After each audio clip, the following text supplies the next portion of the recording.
বিয়ের ৩৫ বছর, তাই না? কেমন যেন একটা স্বপ্ন মনে হয় না এখনকার আমাদের ইয়াং জেনারেশন। ৫ বছরই থাকা যায় না, আবার ৩৫ বছর। জম খাওয়া দাওয়া হয়েছে, ছাগলের কত বড় একটা মাথা প্লেটে নিয়ে, আবার এই জন্য একটা নতুন বউয়ের শাড়ি। আর এই দিকে দেখেন পিচ্চি দুইটা, একটা গাড়ির মধ্যেই দুইটা উঠে বসে আছে। হ্যালো এভরিওয়ান, আসসালামু আলাইকুম।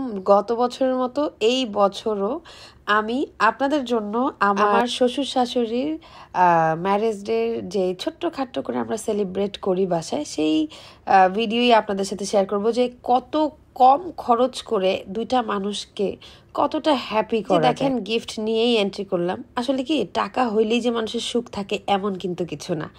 আমি আজকে মাত্র ৩-৪ হাজার টাকা খরচ করছি, কিন্তু ট্রাস্ট মি, এই ৩-৪ হাজার ৫ হাজার টাকায় যে শান্তি বা সেই শান্তিটা আমার শাশুড়ি পাইছে সেটা বলার বাইরে। আর এই যে মানুষটা দেখতে পাচ্ছেন ওই যে বসে আছে, কি খুশি হয়ে গেছে ব্যাগগুলা দেখে। এই মানুষটা সারাটা দিন দুইটা বাচ্চা পালে। আর যদি আমি তারে এইটুকু শান্তি বা এইটুকু খুশি নাই করতে পারি, তাইলে আমি কেমন মানুষ হইলাম বলেন? তারপরও সবসময় চেষ্টা করি আমার শ্বশুর আমার শাশুড়ি যাতে সবসময় হ্যাপি থাকে। এই যে দেখেন খুলতেছি একটা বক্স, আর টাইবাস কালেকশনের এই শাড়িটা পায়ে আম্মু যে কি হ্যাপি হয়েছে, কি খুশি হয়েছে। দেখেন শাড়িটার কালারটা যা জটিল ছিল। আর এই শাড়িটা কে পছন্দ করেছে জানেন? আমার শ্রদ্ধেয় শ্বশুর আব্বা আমার শাশুড়ির জন্য। দেখেছেন, শাড়ি পছন্দ দেখেই কিন্তু বোঝা যায় তারা বুড়ো হলেও তাদের মন এখনো অনেক ইয়াং, অনেক। এই শাড়িটা ইয়াং মানুষ পরতেও কিন্তু ভয় পাওয়া যায় মাঝে মাঝে, মানে আমাদের মতো ইয়াংরা। অথচ আমার শাশুড়ির জন্য এটাই আমাকে পছন্দ করে দিয়েছে। এন্ড আমিও তাইবাস কালেকশন থেকে, এই যে তাইবাস কালেকশনের ব্যাগ দেখতেই পাচ্ছেন, আর তাইবাস কালেকশন কিন্তু আমার শোরুম বাড্ডা শাহজাদপুর সুবাস্ত নজর ভ্যালিতেই কিন্তু তাইবাস কালেকশনের একটা শোরুম, 4তলা 4 নম্বর দোকান। আর সেখান থেকেই এই শাড়িটা মাত্র ৩,০০০ টাকা বিল করে আমি নিয়ে আসছি। আমার শাশুড়ি খুবই খুশি হয়েছে। আর এই দিকে দেখেন মিথিলা কেক খুলতেছে। এই যে দেখেন হ্যাপি 35 ইয়ার অ্যানিভার্সারি আব্বু অ্যান্ড আম্মু। বুঝতেই পারছেন 35 ইয়ার্সে পাড়া দিল 35 বছর। ভাই 5 বছরে আমাদের ইয়াং জেনারেশনের যা তিক্ততা আসে, আর তাদের 35 বছরও তারা দেখবেন এই যে আমার শাশুড়ি অলরেডি করে শাড়িটা কিন্তু পরেই ফেলছে। অ্যান্ড আমার শ্বশুর কি করছে জানেন? একটু পরে দেখেন না তার এন্ট্রিটা। আর এই মাঝখানে দেখেন আমার পোলা তো কেকের উপরে ঝাঁপায় পড়তে। এবার কেকের চেয়ে বেশি আর কিছু করতে পারি নাই। এটার কারণ আমি অসুস্থ, আপনারা সবাই জানেন। এতদিন চোখে ব্যান্ডেজ লাগানো ছিল। রাইট নাও আমি একটু ভালো ফিল করছিলাম। আজকেই আমি মোটামুটি একটু সুস্থ ফিল করছি। আল্লাহ আসলেই রহমত দিছে ওনার এই দিনটায়। আল্লাহ আসলেই নিজের থেকে রহমত দিয়েছে। আজকেই একটু মোটামুটি ভালো ফিল করছিলাম, এবং আমার চোখের ব্যান্ডেজটাও আজকে খোলা হয়েছে। আর এই কারণেই আজকের জন্য এতটুকু করতে পারলাম। আলহামদুলিল্লাহ, আলহামদুলিল্লাহ অ্যান্ড আলহামদুলিল্লাহ। আর এই যে দেখেন আমার শ্বশুর গোল্ডেন কালার একটা পাঞ্জাবি পরে বসে পড়ছে, কেক কাটবে এই জন্য।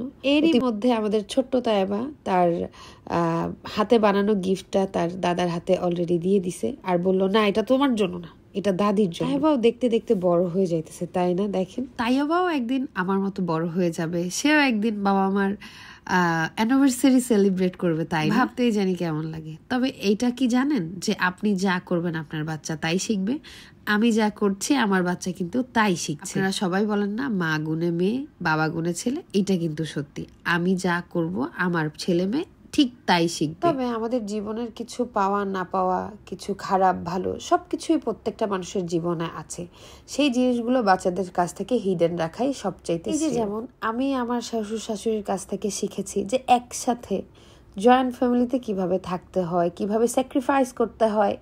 আমি আমার শাশুড়ির কাছ থেকে অনেক কিছু শিখছি, কিভাবে বউকে স্যাক্রিফাইস করতে হয়, কিভাবে বউয়ের বিছানায় নাস্তা নিয়ে পৌঁছায়, বউকে ঘুম থেকে ডাক দিতে হয়। এই জিনিসগুলো না আমি আগে জানতাম। শ্বশুর বাড়ি আসার আগেই শুনেছি এই যে বিছানায় খাবার দিয়ে যাই, ঠিক আছে, এই অভ্যাস চেঞ্জ করো। এই যে গোসলে যাও দুপুর 3টা বাজে, এই অভ্যাস চেঞ্জ করো। এই যে রাইতে খাও না, ঠিক আছে, শ্বশুর বাড়ির শাশুড়ি খাওয়াইবে। অনেক কথা আমি শুনছি, বাট বিশ্বাস করেন আমি বিছানা থেকে যদি বিকেল 5টায় উঠি, তারপর আমার নাস্তা চলে আসবে, আমি যদি গোসল নাও করি 4 দিন, তাও আমার শাশুড়ি কিছু বলবে না। আমার 7 খুন আমার শ্বশুর বাড়ি মাফ। এই জিনিসগুলো আমি আমার শাশুড়ির কাছ থেকে শিখেছি। তাদের এদের দুইজনের এই 35 বছরের যা বন্ডিং আমি দেখেছি তা আসলে এখনকার যুগে দেখা যায় না। আলহামদুলিল্লাহ আমি এরকম শ্বশুর শাশুড়ি পেয়েছি। আমি দোয়া করি প্রত্যেকটা মেয়ের কপালে যাতে এরকম শ্বশুর শাশুড়ি জোটে। আর আজকে তো সেই খাওয়া দাওয়া হইতেছে বাসায়, একদম রোস্ট, পোলাও, গরু, খাসির মাথা, সবকিছু। আলহামদুলিল্লাহ সবকিছুর জন্য। এই সব রান্নাগুলা কি আমি রান্না করেছি? মোটেও না, এগুলা সব আমার শাশুড়ি রান্না করে। শাশুড়িকে আমি থ্যাঙ্কস জানাতে চাই এই ভিডিওর মাধ্যমে, যে এই যে দেখেন এই দুষ্ট দুইটারে যে কিভাবে সে মেনটেন করে আমি জানি না। সবাই দোয়া করবেন আমার শাশুড়ি যাতে আরো 100 বছর বেঁচে থাকে, আমি যাতে 135তম বিবাহ বার্ষিকী আমার শ্বশুর শাশুড়ির পালন করতে পারি, সেই দোয়া সবার কাছে চেয়ে রাখছি। ভালো থাকবেন সবাই।